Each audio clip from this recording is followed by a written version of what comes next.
El sistema inmunitario es una fuerza de seguridad que a través de una compleja red de tejidos, órganos y células proporcionan una defensa al cuerpo ante agentes o afecciones, ya sean extraños o internos al cuerpo. Cuando gérmenes como bacterias o virus ingresan al organismo, estas atacan y se multiplican. Su mecanismo es tan eficaz que pareciera de una forma militar, ya que no es solo momentáneamente de cuidado, sino que es un continuo patrullaje por el cuerpo, buscando posibles enemigos y preparando las distintas líneas de ataque en caso de que sea necesario. Entre las partes principales del sistema inmunitario tenemos la piel, que es la primera línea de defensa. Esta membrana presenta capas de células densamente agrupadas y otros materiales formando una especie de muralla de castillo que protege al medio interno frente a la invasión de células extrañas. También tenemos la membrana mucosa, que son revestimientos internos húmedos de algunos órganos y cavidades corporales. Estas lo que hacen es producir mucosidad y otras sustancias que pueden atrapar y combatir a los gérmenes. Algunas de estas sustancias son el sebo, que contienen agentes inhibidores de los gérmenes, y el moco, ya que los gérmenes se quedan adheridos a él y luego son eliminados. Después las enzimas que pueden hidrolizar a los gérmenes, el ácido clorhídrico de la mucosa gástrica que destruye a los gérmenes, también actúa como mecanismos inespecíficos de defensa. Otra parte muy importante son los glóbulos blancos que luchan contra los gérmenes y órganos y tejidos del sistema linfático que incluyen el timo, el vaso, las amígdalas, los ganglios linfáticos, vasos linfáticos y la médula ósea, que producen, almacenan y transportan a los glóbulos blancos. Proteínas. Existen tres tipos de proteínas que forman parte del sistema inmunológico y se encuentran disueltas en suelo. Estas son las hemoglobinas, las citoquinas y las proteínas del complemento. Las hemoglobinas existen miles de clases diferentes y reciben el nombre de anticuerpos. Cada anticuerpo tiene un tipo específico de antígeno que se combina con ellos y contribuye a su eliminación. Las citoquinas son las encargadas de la regulación de la respuesta inmunológica. Algunas incrementan una respuesta inmunológica que está en curso, otras replican células y otras suprimen la respuesta inmunológica que está en funcionamiento. Si son elaboradas por los linfocitos, se denominan linfoquinas, y si son elaboradas por los monocitos, se denominan monoquinas. Las proteínas del complemento forman una familia de compuestos junto con las hemoglobinas. Ambas actúan para propiciar una respuesta inmunológica adecuada. Una vez que un anticuerpo se una con su antígeno, las proteínas del complemento pueden unirse a este complejo formado y facilitan que las células inmunológicas lleven a cabo la fagocitosis. Los anticuerpos también son un tipo de proteína. Se activan cuando detectan una sustancia dañina. La inmunidad innata, o también denominada natural, se le llama de esta forma ya que es congénita y esto significa que no necesita el aprendizaje que se obtiene tras entrar en contacto con un invasor, por lo tanto proporciona una respuesta inmediata. Sin embargo, los componentes de este tipo de inmunidad tratan a todos los invasores de la misma forma. Esto significa que reconocen un número limitado de moléculas de identificación de antígenos, aunque estos antígenos están presentes en muchos de los invasores. La inmunidad innata, a diferencia de la inmunidad adquirida, no tienen memoria de estos encuentros y no tiene registro de los antígenos extraños específicos y no ofrece una protección constante de una futura infección. Los glóbulos blancos que intervienen en este tipo de inmunidad innata son las siguientes. Serían los monocitos, que se desarrollan los macrófagos, los neutrófilos, los eosinófilos, los basófilos y las células NK, en las cuales están los linfocitos, los citolíticos naturales. Aparte de esto, también hay otros participantes que serían los mastocitos, el sistema de complemento y las citocinas. La inmunidad adquirida o adaptativa, o también llamada específica, no es congénita, se aprende. Es el proceso de aprendizaje que comienza con el sistema inmunológico de una persona cuando este se encuentra con invasores extraños, sustancias no naturales, los antígenos.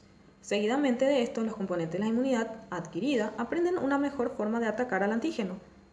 Comienzan a desarrollar una memoria respecto al antígeno. La inmunidad adquirida se denomina también inmunidad específica porque su ataque es específico ante un antígeno y ya encontrado con anterioridad. Los rasgos característicos de esta capacidad es la de aprender, adaptarse y recordar. La inmunidad adquirida necesita tiempo para desarrollarse tras el contacto con el antígeno nuevo, a diferencia de la innata, que era instantánea. Los glóbulos blancos son los responsables de esta inmunidad adquirida, los linfocitos, las células T y las células B. Los otros participantes serían las células dendríticas, las citocinas, el sistema de complemento y mejora la efectividad del sistema anticuerpos. El sistema inmune es una red compleja de células y órganos que trabajan juntos para defender al cuerpo de sustancias extrañas, antígenos, como las bacterias, los virus o las células tumorales. Cuando el cuerpo descubre una sustancia extraña, varios tipos de células entran en acción. Eso es respuesta inmune. Los linfocitos se dividen en B y T. Los linfocitos B producen anticuerpos, proteínas que reconocen sustancias extrañas, antígenos, y se unen a ellas. Producen muchas células plasmáticas, las cuales son esencialmente una fábrica para producir anticuerpos. El trabajo de atacar estas células diana se deja a los linfocitos T. Los linfocitos T reconocen, responden a y también recuerdan antígenos. Algunos dirigen y regulan las respuestas inmunes. Forman linfocinas que alertan a otras células. Otros pueden destruir células diana, dianocitos, al entrar en contacto directo con ellas. Los macrófagos son la primera línea de defensa del cuerpo. Es la primera célula en reconocer y envolver sustancias extrañas, antígenos. Los macrófagos descomponen estas sustancias y presentan las proteínas más pequeñas a los linfocitos T. También producen sustancias llamadas citocinas, que ayudan a regular la actividad de los mismos. Las células dendríticas son las más eficientes en la presentación de antígenos. Tienen la capacidad de interactuar con las células T e iniciar una respuesta inmune. Los leucocitos. En primer lugar vamos a hablar de los granulocitos neutrófilos. Son las células inmunitarias más comunes del cuerpo. En una infección, su número aumenta rápidamente. Son los principales componentes del pus y se encuentra alrededor de las inflamaciones más comunes. Su función es ingerir y destruir el material extraño. Luego tenemos a los basófilos y eosinófilos. Son leucocitos, que contienen grandes gránulos dentro de la célula. Estos interactúan con determinados materiales extraños. Un aumento de su actividad puede provocar una reacción alérgica. Luego tenemos por último a las células natural killer, las NK. La célula asesina es un linfocito. Su función es la destrucción de las células infectadas y de las células cancerosas, además de regular las respuestas inmunitarias. Actualmente los órganos que componen el sistema inmunológico se encuentran divididos en dos secciones.